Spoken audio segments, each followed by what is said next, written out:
Is that a good thing or a bad thing? Oklahoma isn't like a play you read. We're back. We're doing another, not a podcast. This is a very informal one because I'm not using my usual camera, which I'm working on, by the way. I'm trying to get one of my old cameras to work as like a webcam so that way I can be higher quality for you guys. I know that it's been a struggle. I'm in like chud outfit, and I hope that's okay with everyone, but I just didn't really feel like getting all dressed up. It's like 9 a.m. I have a lot of fun things that I want to talk about today. And so what if we all just got in our pajamas and we could just pretend this is like a FaceTime, but I'm like yapping to you the whole time and you don't speak back. Yeah, we can do that.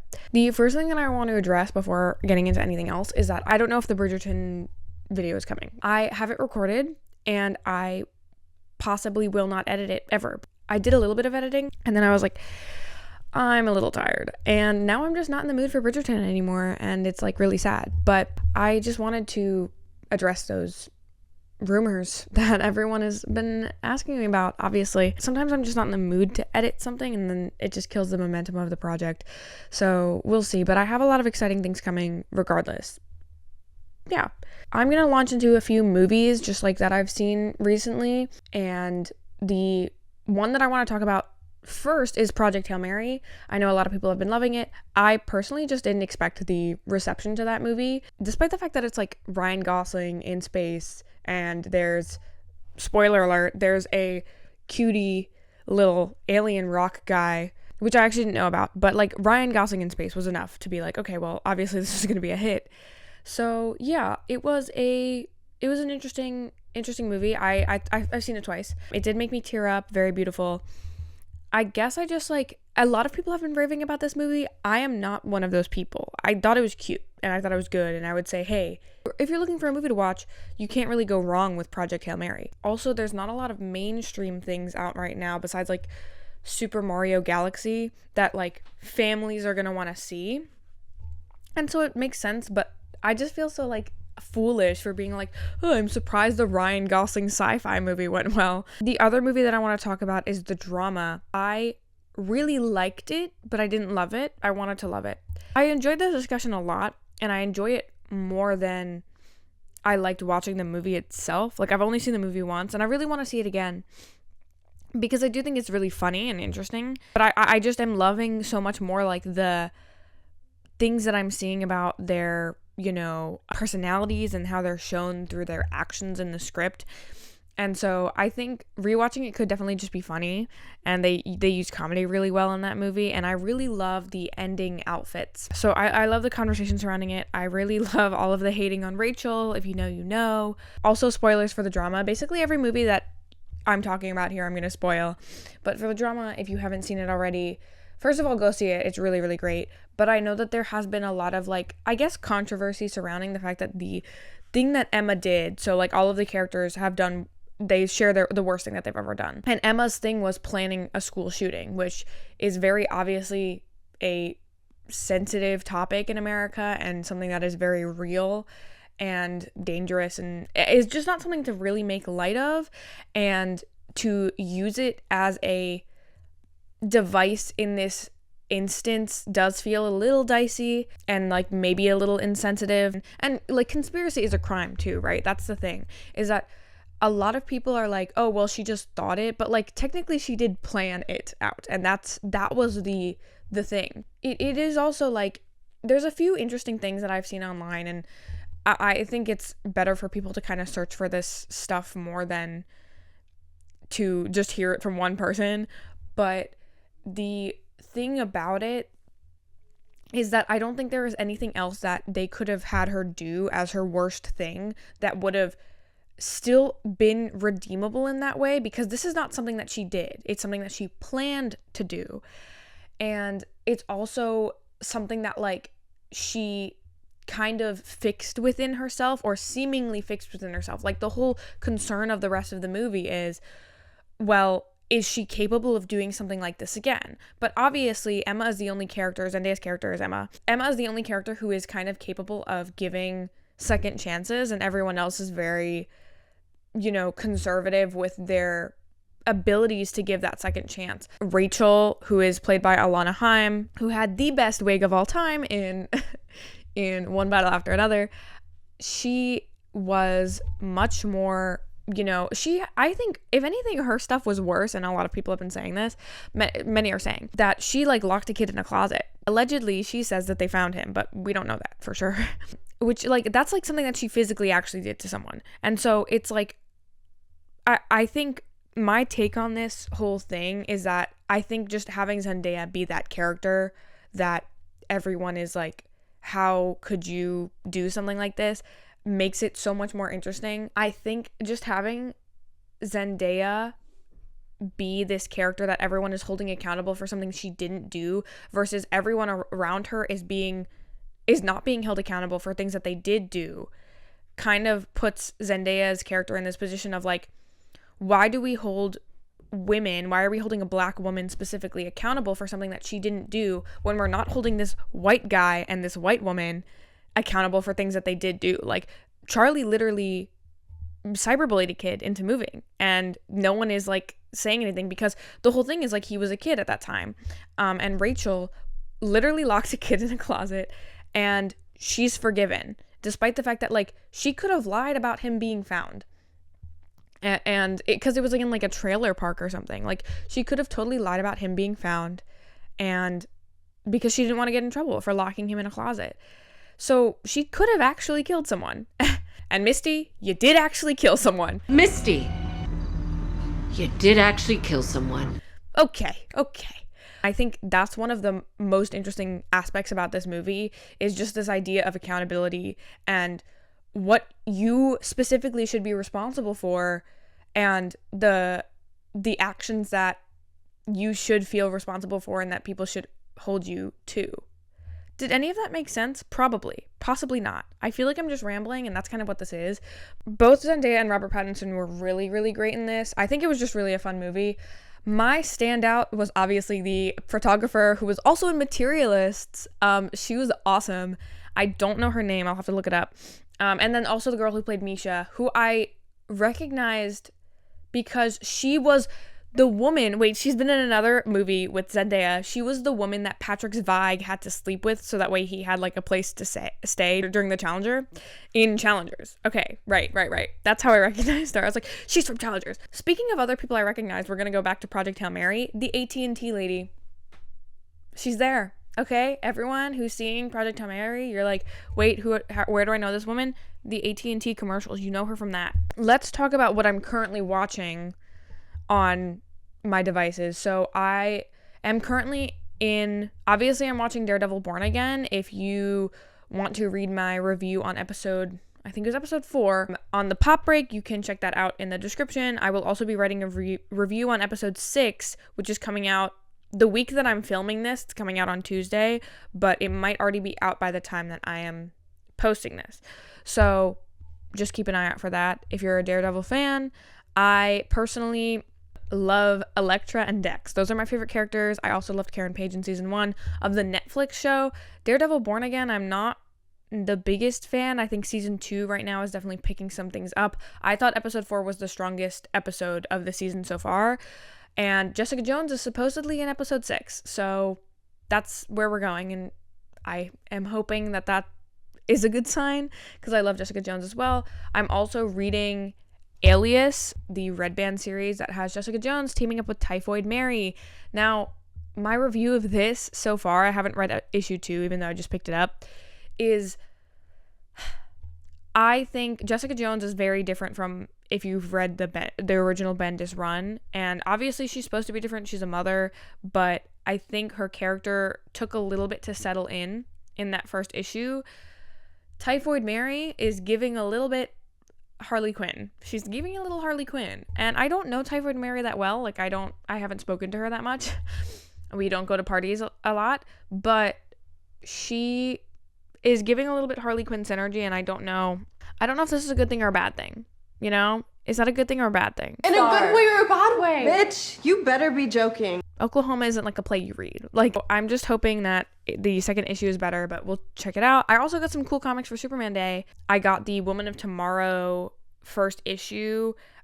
I own it, but I'm supporting a local comic shop, guys. Okay, so it's different. And I got a cool bookmark too. I'm reading a book called Love Letters to Serial Killers. If you read my January reads on Substack, I read Matchmaking for Psychopaths, which is the same author, Tasha Coriel.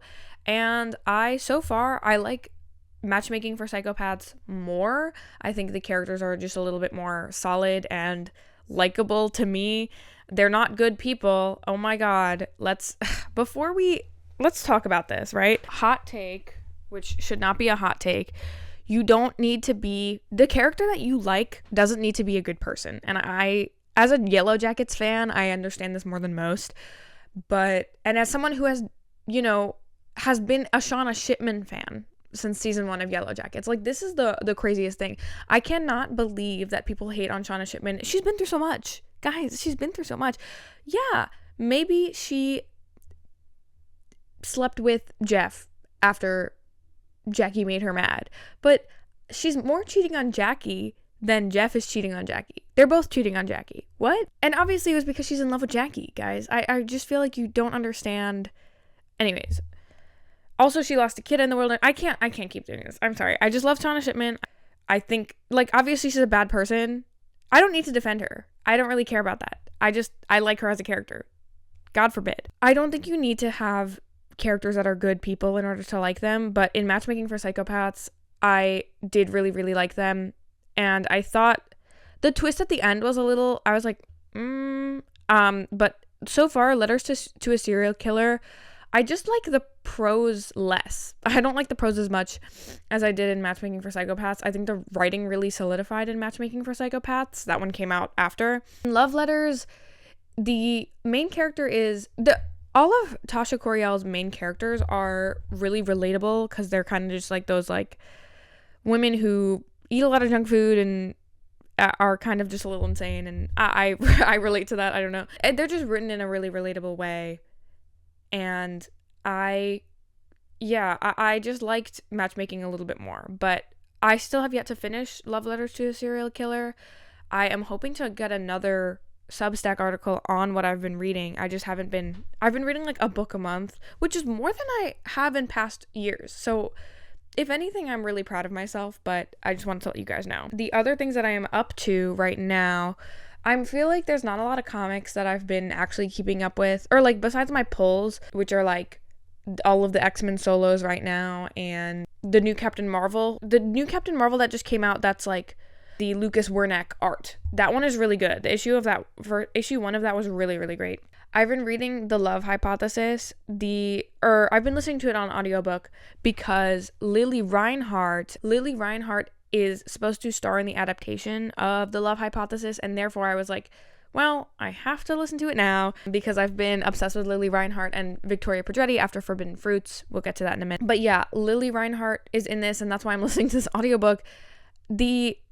It's unfortunately really, really addicting, and that is where you get me because I can't stop listening to it. And also, it's based off of a fan fiction, and you can tell, like, I can sense the traces of fan fiction. You can taste it. I think it's the funniest thing to listen to something like this and kind of attribute who the characters are supposed to be, because I don't know if anyone knows that tweet of like, I hate when writers try to squeeze everyone in the fan fiction. Why is blank driving the bus? I don't know what the original is. I'm sorry. But like, this was literally like, why is General Hux here? Because I'll explain this to you. In this book, Olive, who is our main character, who is obviously based on Ray, although I think she's a little out of character. Like, that's how you can get away with publishing fan fiction, is because like, this is not the Ray that I know. And I'm a Ray defender. I will defend Ray. Okay, she's awesome. And then, when you have the mention of a unicorn frappuccino, I'm like, yeah, this is Wattpad. But Ray went on a date one time with this guy named Jeremy. And her best friend, An, is like, wait a minute, I kind of like Jeremy. And so Olive is like, wait, okay, you should totally date Jeremy. I totally have another guy. And so that's how she gets into the whole fake dating thing with Adam, who is obviously Kylo Ren. The best friend, An, is Rose. And Jeremy, this one hit like a truck. I was like, who is Jeremy supposed to be here? Because it could be Poe Dameron. Okay, obviously Malcolm was supposed to be Finn because Malcolm was Olive's roommate, and best friend. And I'm like, okay, obviously the trio that we have here is Ray, Rose, and Finn. And I was like, who is Jeremy? Who is Jeremy? He's described with red hair and an Irish accent. You're telling me that's General Hux? What? Out of all people? I just thought that was so crazy. But like, that is like the most random person that you could be adding in. I guess there's not that many other characters in Star Wars to like add in from the sequels at least. But like, so random. I just thought that was funny. Anyways, yeah, I'm listening to that. I will probably finish it sometime soon. Hopefully. It is really addicting. And at least then I can be like, oh, I listened to the book first before I saw the movie. I am really excited for the movie. I will be sad, unfortunately. I do think the situations that the book put these characters in, I'm like, I don't know. Like, I don't know if this is realistic. Like, would your best friend really ask you to put sunscreen on your boyfriend in public? I don't think so. I don't think if I was fake dating someone and nobody knew and my best friend didn't know and she said, hey, I'm going to give you a bunch of sunscreen, and I lather up in sunscreen. And then she says, hey, that extra sunscreen, you should go rub it on your boyfriend. Why are you telling me to rub my boyfriend? What kind of friend are you? I just don't understand, and I don't trust you anymore because I just don't think a best friend would be telling you to rub your boyfriend with sunscreen. Speaking of listening, let's talk about Drop Dead. Olivia Rodrigo just came out.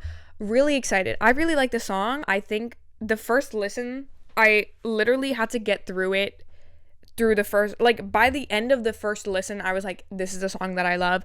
I don't love the second verse. I don't love the like spokenness of it. It's grown on me. It's definitely catchy, but I think the chorus is what really locked it in for me. And then obviously the ending. I just had a lot of fun. The music video is so fun, and I'm just really happy that this is like a more upbeat single that she put out, because I feel like sometimes her singles are more, or not her singles, but the ones that are more popular are the slower songs. I'm just not personally like a super ballady person, I guess. It's just, I listen to more upbeat songs, and I think I just prefer the more upbeat stuff that she does and like the rock sound that she has. And I know she said this album kind of steps away from the rock sound, but I do trust the sound and the production because I did really like this one. So excited to see where that goes. And obviously the music video aesthetics were great. I love when Olivia Rodrigo comes back to save pop. I just think it's so beautiful. And I literally texted my friend. I was like, we have to go see her, right? We're gonna go see her. Sorry. Snapchat keeps like sending me notifications. I don't know why. I don't use Snapchat. I only have it so that way I can keep the memories that are still on there. I'm like, what's happening there? I also watched Haunting of Hill House, and I loved it. I thought it was so great. I watched that one for Victoria Pedretti. She was not in it as much, but it was a really, really beautiful story. And I thought the storytelling was just so creative and interesting, and I thought the performances were really, really great. I think my favorite characters were definitely Steven and Theo. Theo was probably my favorite out of all of them. I thought she was so cool, and her, like, I don't know, this sensing. I love a character who wears gloves. I just love a character who wears gloves. I just love good news. Oh, I also love Liv. I also love Liv, not because she's just named after me, but because I think she's one of the most interesting characters, and I just love all the flashbacks that we get to see her. And she's always like, this is my favorite line because she says it like maybe thrice. She's like, I just had the strangest dream. She says it the same way every time, or like similar ways every time, and I'm like, I have strange dreams too. Haunting of Bly Manor, yeah, I'm getting through it a little slower. I don't love the concept as much, but I do like the character of Danny. She's really cute, and I love Owen. Miles has creeped me out since the beginning, but I love Flora, so yeah. What else? I'm watching Riverdale, and everyone always gives me a lot of flack for starting Riverdale. I'm skipping season 1 and 2. I'm on season 3 already. I'm like halfway through, but whenever I tell people that I want to watch Riverdale, they go, oh, season 1's the only good one. Wrong, because you know what? I like it when things happen in my TV shows, and I want to watch a show where things happen. And I don't mind it being a little bit crazy because you know what? I had a lot of fun. I've had a lot of fun watching Jughead play the in-universe version of Dungeons and Dragons, and everyone is like obsessed with Dungeons and Dragons. Like, I understand it's like the whole thing of like the misconception that Dungeons and Dragons was demonic, but like imagine your whole school playing Dungeons and Dragons. It just like wouldn't happen. Like, why is everyone doing this? What? Anyways, I've also had a lot of fun with just I'm like, this is just so fun. I'd recognize those abs anywhere. Like, that's so funny. That's so funny. Yeah, I don't know. I just love it. I'm just having a good time. And you can just throw it on. It's like, whatever. Let's get into what we really came here to talk about today, which is Forbidden Fruits, which is my movie of the year. Now, the category of the rest of the movies that I'm going to talk about today are movies that have saved me, because Forbidden Fruits did save me. I have a poster of it. I'm staring at the poster of it on my wall right now. It was so lovely and so fun. And I just think there are so many quotable moments. I saw this one thing that said, like, you know, the idea of it being a cult classic is not necessarily accurate, because usually cult followings develop about a year after, you know, the movie. Like, so like for Lisa Frankenstein, that I would say is kind of masked a mini cult following. I guess it kind of, you know, the people who like it really like it, but it hasn't like gotten a really, really big following in the same way that like something like Jennifer's Body has, where it's like now become iconic, but at the beginning it just wasn't. So I think Lisa Frankenstein might stand the test of time, but it has kind of already faded. And I think something like Riverdale is a better example of something with a cult following, because now I'm seeing a lot of people online post about, oh, this is this crazy thing, but I didn't know that many people were even watching Riverdale. But also maybe the internet is an echo chamber and maybe I'm, you know, whatever. Speaking of cult followings, the other movie that I think could develop a cult following is The Bride. I liked it and I thought it was really fun. There was a really great moment in it. It was not perfect, but mark my words, next year people will be like, wait, I really loved this movie. Or maybe it'll fall off the face of the earth, but I do think that it'll get like a small following in about a year or so. So Forbidden Fruits was really, really great. I really loved the costumes. The soundtrack has been like added entirely to my playlist for April. And it just like, it has such immaculate vibes, and the story is just so funny. I don't know. I think the situation is great. I think it's goofy enough that you can just kind of have a good time with it. And the things that happen are like, yeah, that would happen. I guess I just didn't know even enough about it to like kind of have expectations going in, which I think is the best way to watch movies. But I do think that like I am just shocked at how many people didn't die. Like, there was like 4 deaths in this movie. Everyone else was like surviving. I don't know. I mean, actually no, there's technically 5. There's technically 5 deaths in this movie. But it still works. It's just not like slasher style deaths, because I feel like if it was, then they would have had people dying at the beginning. But the characters are really well established, and I think they all fill their roles really perfectly. And I just think there's just really so many funny things about this movie. I'm trying to think of my few favorite lines. I really loved, could a person having a breakdown go on a jog? When Fig says FOMO at the concept of having a dead father. That's wild. Oh my god, Cherry, do you like actually hate women or something like that? My other review was that it kind of did... Okay, let's talk about like the actual like concept of the movie, because I said that it was dissecting feminism in a deeper and more evil way than the Barbie movie.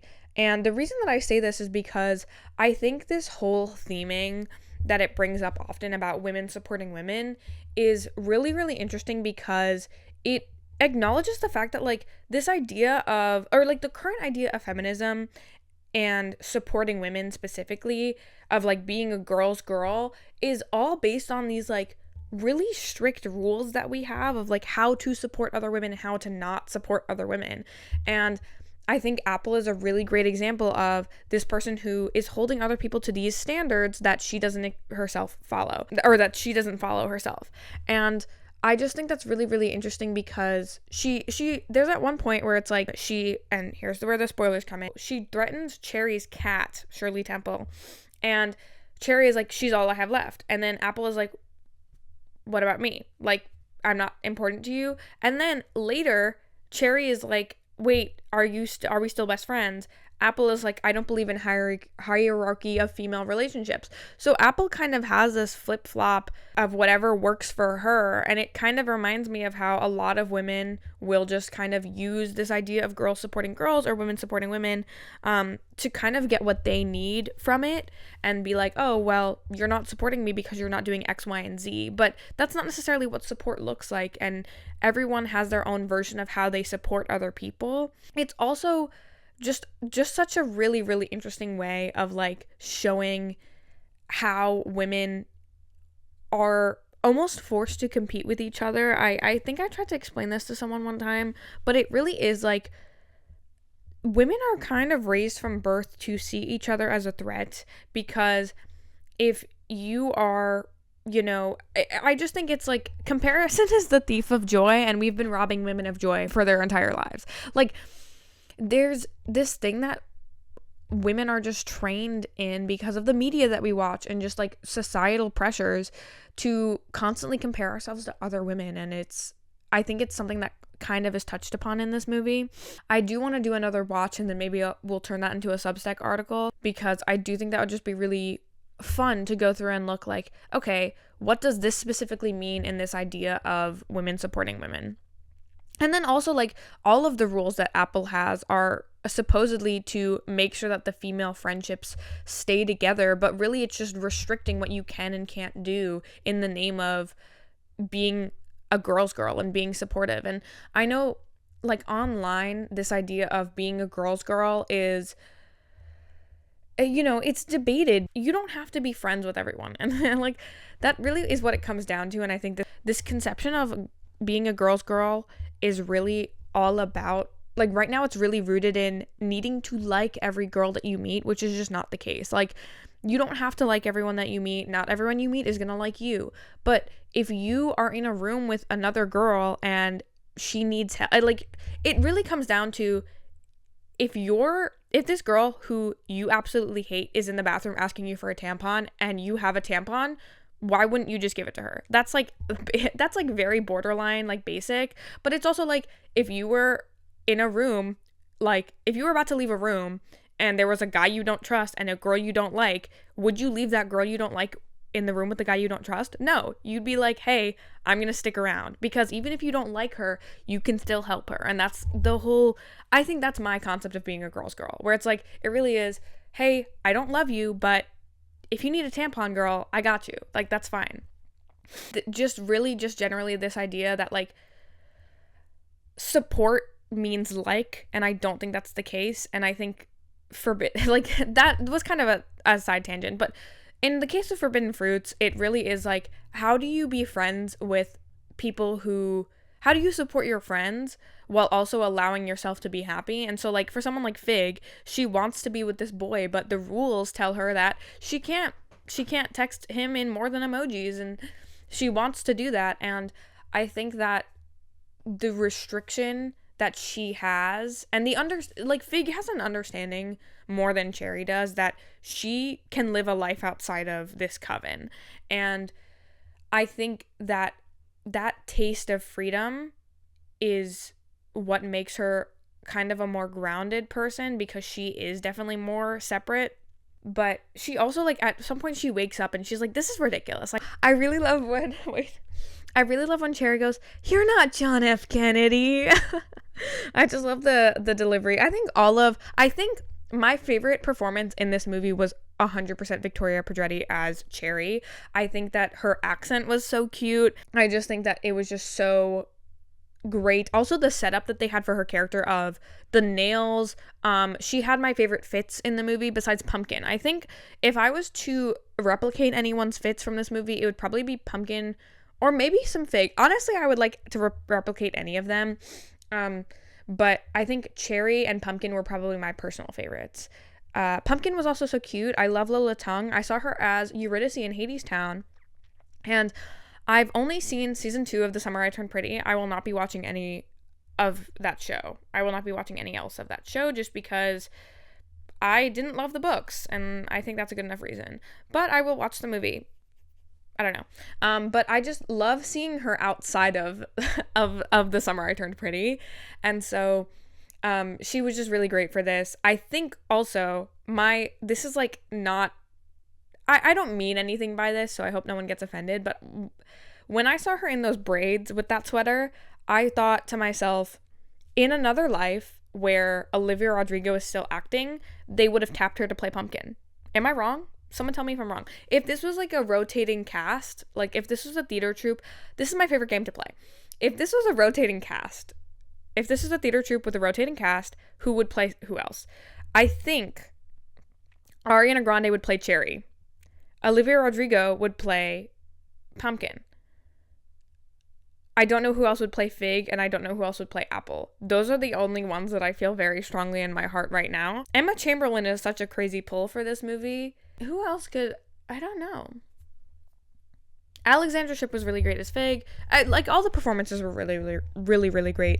This movie also just reminded me generally that I don't have to engage with negative reviews of movies that I like. And so I will not be watching any video essays that are like, how this could have been better, blah, blah, blah. I don't really care. I just remembered another thing. Okay, first of all, the scene in the fake olive garden, the yeast garden or whatever, everyone has the biggest wine glasses known to man. I've never seen bigger wine glasses in a movie. Then Pumpkin goes on her phone to Google something and she looks up free Eden pickle boyfriend coma hacks. Right. No one's Googled anything like that before. Ever. What? It's so funny. It's the best. That is probably one of my favorite ones. And then also that fit was really cute with the bucket hat. And then when later when they're talking about, it's like, well, how long was Pickle sent away for? And then Fig goes, a while. Just amazing, just really great. The only thing that I don't know, okay, so in the movie, Pumpkin becomes Cherry's mini-me, which is basically like a little, in like sorority terms, is kind of what I'm gathering, even though I'm not a part of a sorority. But like, imagine it like you're like a mentor and then you're changing someone, or like, you know what a mini-me is, I don't know. But in this, it was kind of like giving, like picking a little, you don't pick littles. Sorry to all the sororities, I don't know anything. I've only watched Scream Queens, and I figured that maybe is not an accurate representation, and I don't know. But anyways, so yeah, Pumpkin becomes Cherry's mini-me and gets her the Haribo gummies, which we'll talk about in a minute. And then after Pickle jumps off the balcony, Cherry and Pumpkin have this like hostility towards each other. But in my view, there was nothing that could have happened between Cherry and Pumpkin that would have like actually like changed anything. So Cherry does try to kill herself, and then like the light goes out as she's like holding it to the alcohol that's on her neck. But like, I just don't understand where the hostility from Pumpkin's end comes in. Like, if Cherry's going through a mental breakdown, even though she went on a jog, then I think I would kind of understand the hostility that she's having towards Pumpkin.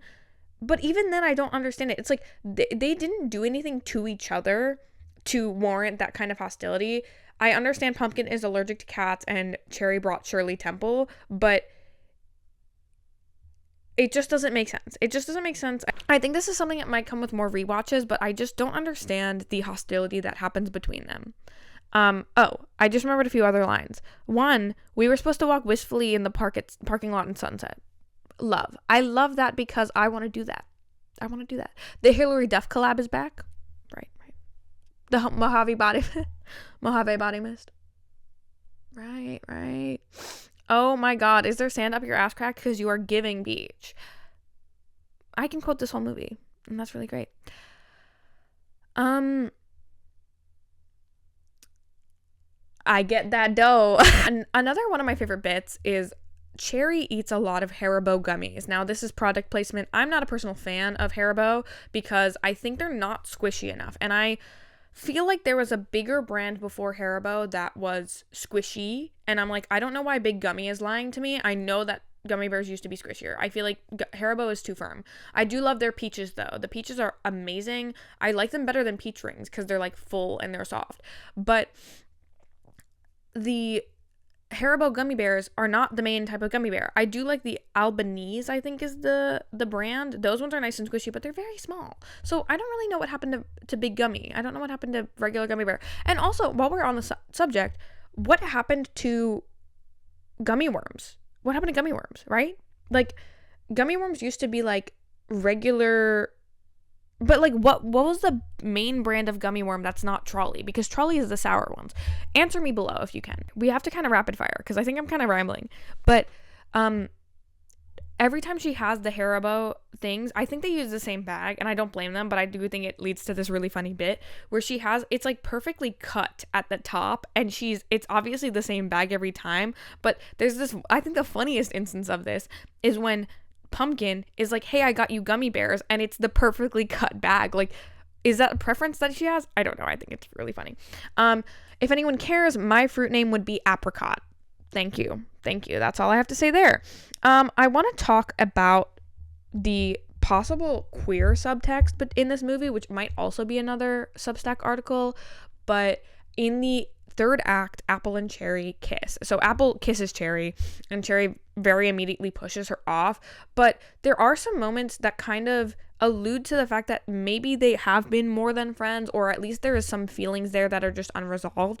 So besides like the best friend thing and Cherry being like, well, Shirley Temple is my family, and then Apple being offended that Apple herself is not considered part of Cherry's family, I think that can lead to, some evidence of a queer subtext. I know that a lot of people expected this movie to be queer, and it wasn't, shockingly, but I do think that Apple and Cherry do have some potential and some subtext that is there, because why else would they have kissed? Like, when I heard that this movie wasn't actually queer, I was like, there's no way. And then they kissed, and I was like, okay, it does not feel queer though.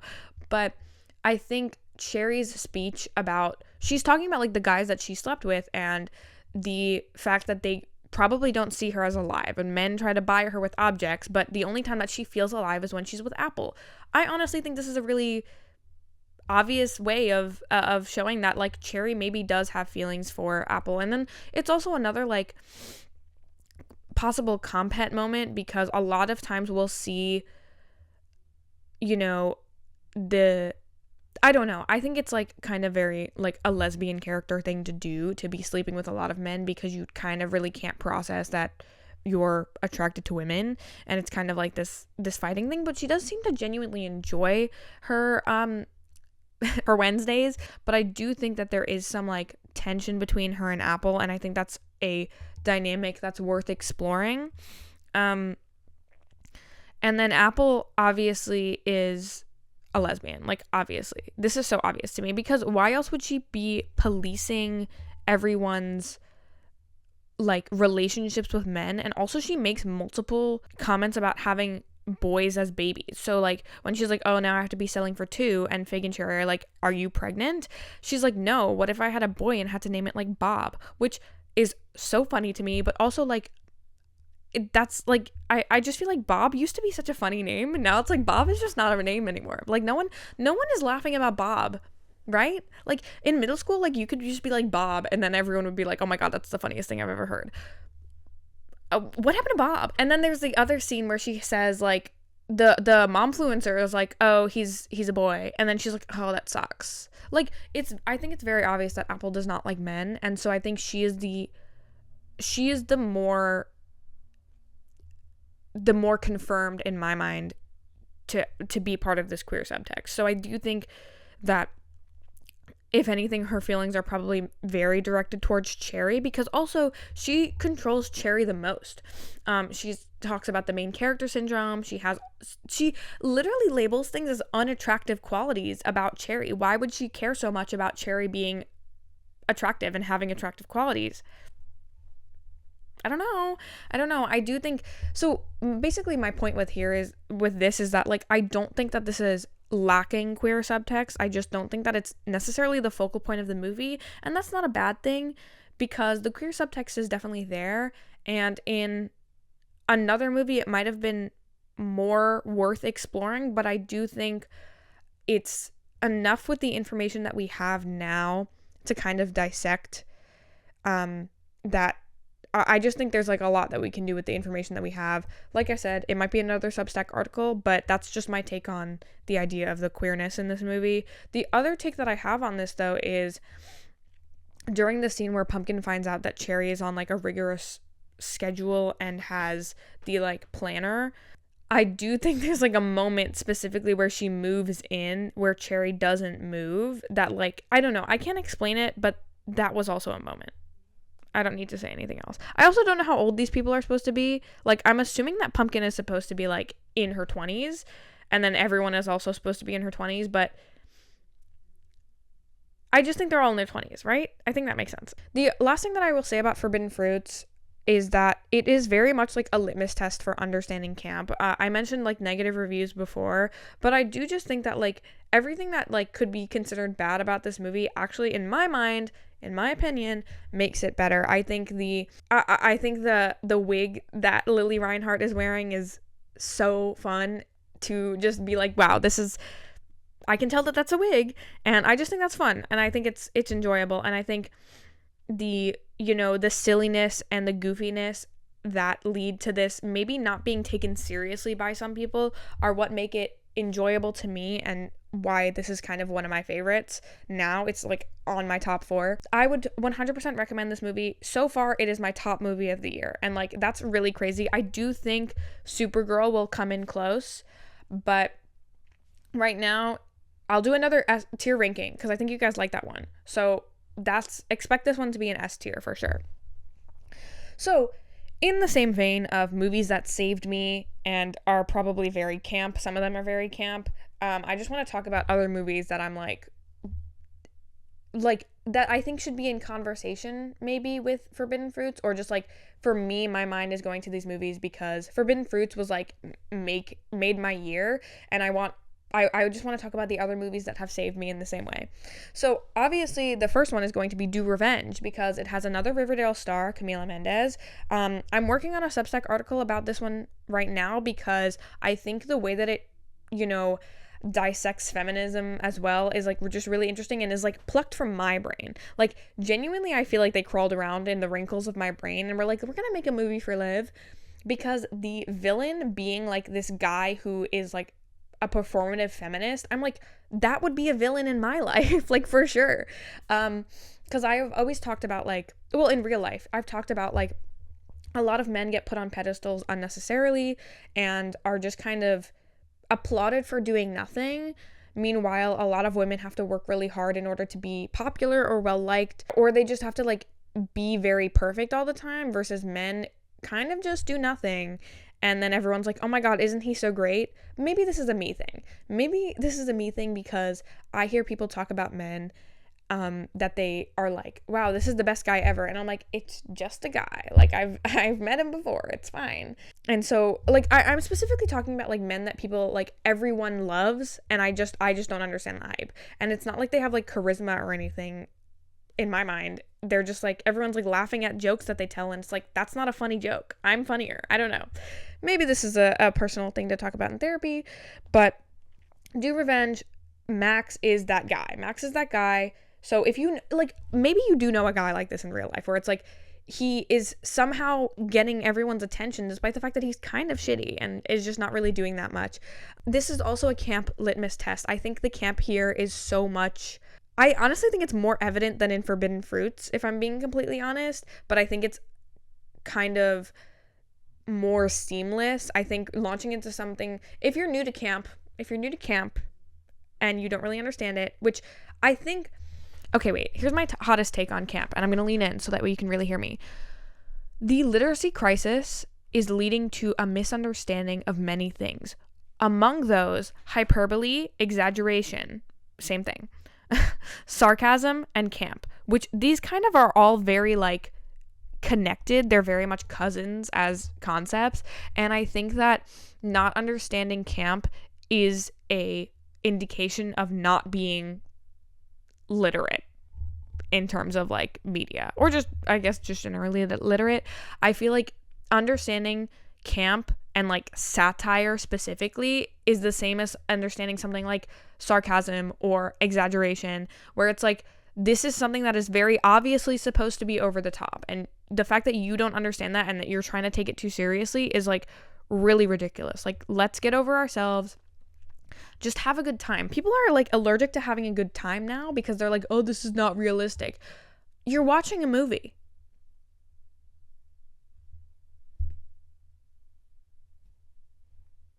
The most popular movie of the year right now is a movie where Ryan Gosling goes to space and becomes friends with a sentient rock. That's not realistic, okay? That type of space travel, I just read a Substack article on this. I'll try to find it again and link it.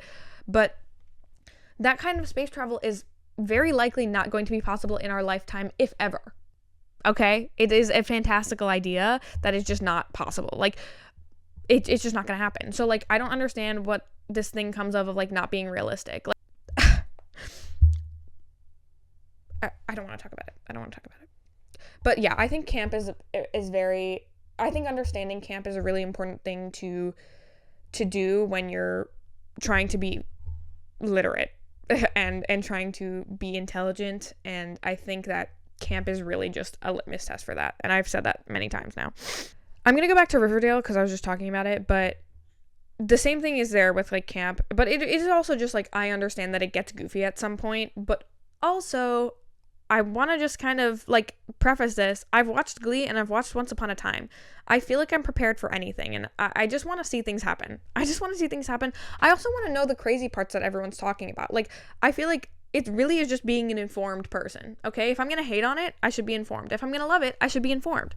I just want to be informed, okay? Girl who wants to know things. Do Revenge, circling back, is really just made for me. The soundtrack, the fits, just the whole plot in general, I'm like, this is really, really great. I want to get more statement pieces in my closet now. Obviously, I don't have that many, because I just think that like everything about that movie was just so great, and the jokes in it were awesome. Just really, really great. If you haven't watched it already, check it out, because I actually was just talking to my friend yesterday and she like had never even heard of it. I was like, you have to get on this. It's on Netflix, and I have watched it. I think I've watched it 5 times. This, like, it was my 5th watch, and I rewatched it and I was like, I need to watch it again. It's just so good. Lisa Frankenstein is another movie on this list of movies that saved me. Also very camp. I said it could be a camp classic, cult classic. I personally like it better than Jennifer's Body, and this is like the craziest hot take that I have. Not even hot take, it's just like my personal preference, but like, I really love Jennifer's Body, but I think Lisa Frankenstein is more of a comfort film to me, and I think Lisa Swallows as a character is really relatable. Just love her a lot. Yeah, it's just fun. The 80s vibes of it all, the fits. I went as Lisa Frankenstein for Halloween. Just really great. Yeah, it was nice to see like just like a man who didn't speak for a whole movie as a love interest. Well, sorry. But yeah, I think that plot was also really, really solid and airtight, and just like the pacing of that movie was really locked in. I think the deaths, the order of the deaths that happened, or like that was very similar to a slasher without actually being a slasher. The other movie on this list is going to be Bottoms. Obviously, everyone has seen this one. Also, in my mind, very camp, because like, this is really where it's like, this is the suspension of disbelief that people have for this movie that they cannot have for other movies, where it's like, this is supposed to be goofy, but sometimes the goofiness, or like the amount that you're supposed to believe, is toned up a lot, and therefore it's like, it gives the illusion of being more grounded while being actually more ridiculous. But Bottoms is telling you that it's ridiculous and then is ridiculous, and so it's like cinnamon roll could kill you, whatever. And so I think Bottoms is one of those movies that's kind of like entry to camp. Like, this is beginning camp 101.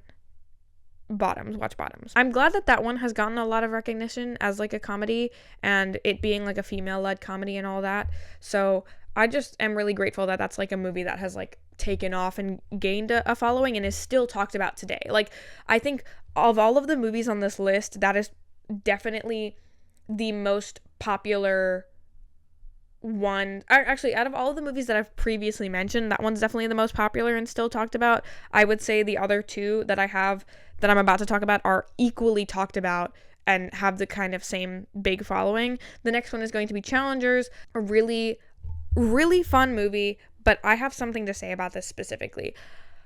I think like 90% of people who are watching Challengers really don't, let's say 80% of people who have watched Challengers and are like talking about it afterwards really don't understand it. And the reason I say this is because Tashi Duncan is excluded from a lot of conversation about this movie. I know the show that came out, Heated Rivalry, which I have not watched and probably will not watch, I'm sorry, it has been compared to Challengers a lot, but I think what that comparison misses is that Challengers is not about two boys kissing. It is about this relationship, this love triangle that happens that is central to, like, it. The whole plot is about this love triangle, and the tennis represents that love triangle, but the love triangle represents the tennis, right? Right. So it is imperative to me that people watch Challengers and understand that Tashi Duncan is the singular most important character in that movie. The movie would not happen without her. If that's what gets you going, you know, and you want to compare these two movies, or if you want to just kind of have them in conversation with each other, I guess that's fine. I think it's mostly a disservice to Challengers to be excluding Tashi Duncan from the conversation, because it kind of shows your cards a little bit. I'm not gonna lie. If you're talking about the two white boys kissing and you're not talking about the black woman lead in this movie, I'm not saying anything, but I'm not saying anything. Catching my drift? I think excluding Tashi Duncan from conversations about Challengers is just kind of really disrespectful to the movie.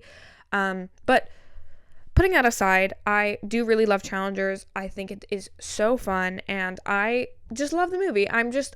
It's really a beautiful movie, and it just looks so good. I feel like a lot of movies, color has been returning to movies, and I'm glad that, you know, a movie like Challengers just looks the way that it does and is just fun and has that following still. And there's just really so much to analyze between the interactions between any of the characters. I think that's the best part about having them all connect in this one big triangle, is the fact that, like, you can analyze any relationship in this movie and it will relate back to the third person.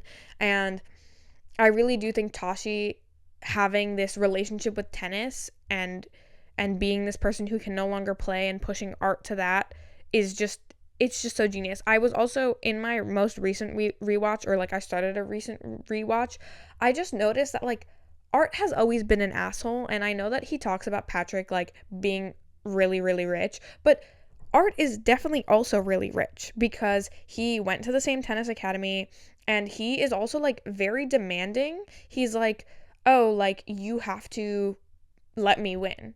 And it's like, well, you're just expecting to win because this is your friend and he's going to give you that win, but, like, you're not putting in that work. And then also Patrick has this idea that tennis is a meritocracy, and despite the fact that he has the money to be successful, he doesn't accept that help because he thinks he's talented enough, but he's actually just not. Like, it really is like Art takes advantage of the opportunities that he has because of his upbringing and his money, and Patrick doesn't. And it is the fact that, like, they're at the same level of playing, but it's about what they do to get in. And, like, Patrick thinks he's taking the more noble option, but what he refuses to acknowledge is that he is just not that good. Like, do you know what I'm saying?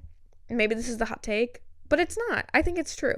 And I think that's a really interesting way to look at that. The last movie that I want to talk about is X-Men First Class. X-Men First Class is not at all the X-Men that I know. I've been really in love with the X-Men comics for about a year now, and or we're gonna be coming up on a year in, like, May or June, and this movie is not at all the characters that I know or am familiar with, and I'm just like, okay, right. But it is still very, very fun, and I had a good time watching it. I really love the Emma Frost scene with all of the curtains. Something about that was just, like, it was just so fabulous. The dialogue is crazy and corny and insane, but I still love it, and I understand how this has a big following. Like, it really is just so fun. And the last thing that I'll say about this is that I really did think that, like, there's this thing that happens when two men are shipped together that I think people are lying. Sometimes I'm like, you guys just want to see two men kiss, and that's okay. But I'm like, you're just kind of pulling this out of nowhere, but they didn't pull this out of nowhere. Charles and Eric are written as lovers in this movie, and it was mind-boggling to see that was actually what was happening. I was like, this is crazy. Like, I cannot believe that it was written like this. And so I believe you guys. I think in terms of like the non-canon gay ships that I can actually like understand why they have a following is Charles and Eric, Merlin and Arthur from the show Merlin, and Finn and Poe from the sequel trilogy. Like, I'm like, I understand you guys because there definitely is something there. Sometimes I'm like, you guys are making things up, but those ones are accurate. And I wanted to bring up Finn Poe again because I was like thinking about the sequel trilogy. I think it's time for a rewatch of at least Force Awakens and The Last Jedi, because like I was like, my heart was aching the other day over the lost potential of those movies. I was like, man, that really sucks. I think that's kind of all I have for today, so I'm gonna wrap it up. But I am really looking forward to playing Tomodachi Life when I get off of this. Playing Tomodachi Life, living the dream. I don't think I have anything else that I really want to talk about or plug. Like I said, the Bridgerton video might not be coming. I hope you guys like this anyways, and I will probably try to do more of these specifically in the future, and also maybe some more vlogs. Yeah, keep an eye on my Substack. Keep an eye out for my Pop Break articles. They're all going to be in my Linktree on my socials, and I hope you guys just have a good time. Okay, that's all.